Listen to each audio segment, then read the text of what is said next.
hair gelled into a trendy style. He jerked his chin at Denning by way of a greeting. "Morning, boss. Pretty grim, huh?" Denning nodded his acknowledgement and walked over to get a closer look at the body.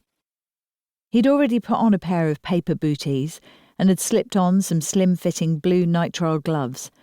He hated wearing the gloves, as they always made his hands feel clammy. The victim was in his late 70s and painfully thin, almost emaciated.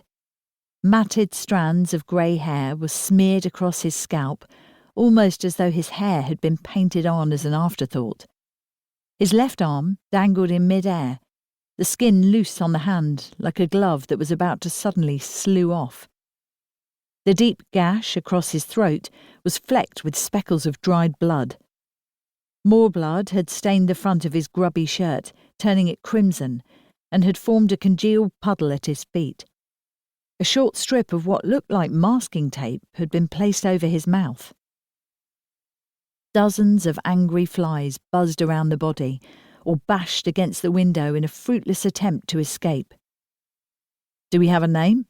Denning asked, trying to ignore the incessant buzzing in his ear. "Not yet," Niraj replied. "We're trying to find ID, but if this is a robbery, then chances are his wallet and phone will have gone walkabout."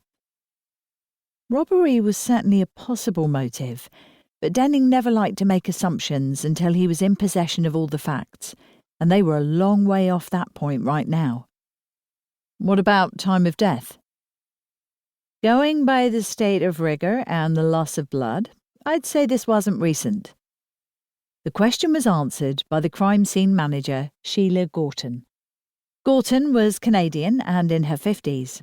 She was courteous and professional, just the kind of person Denning liked working with. She lowered her mask as she approached. "Good morning, Inspector Denning," she said with a wry smile. "One day I hope we'll meet in slightly more inviting surroundings." Denning wasn't sure if Gorton was flirting with him whenever their paths crossed, or if this was simply her attempt at humour. "The smell alone says he's been dead for a while," Niraj added, "not to mention those bloody flies." Gorton made a tutting noise, then said, "I would estimate he's been dead for anything up to a fortnight, and certainly more than 48 hours. Cause of death is a cut to the throat, severing the carotid artery. He would have bled out in seconds. Of course, this is all strictly off the record. The pathologist is on his way, stuck in traffic or something, so until he gets here and offers up his official verdict, look upon me as the warm-up act, and not the main event." She threw Denning another smile. "We're also still waiting for a scene of crime photographer, so I would appreciate it if you didn't disturb the body any more than is necessary." Denning promised they'd be as careful as possible. He sympathised with Gorton. Recent cuts to the service had made her already difficult job even harder, and giving an exact time of death was always tricky, even for an experienced pathologist. He studied the body closely. According to Dr. Arpad Vass, a dead body passed through 4 distinct stages of decomposition: livor mortis, bloating, putrefaction, and finally skeletonization. This much Denning knew. The first stage of decomposition saw enzymes eat their way through the body's cells from the inside out. During the second stage, bacteria caused gases to become trapped in the lower intestines, giving the body a bloated look.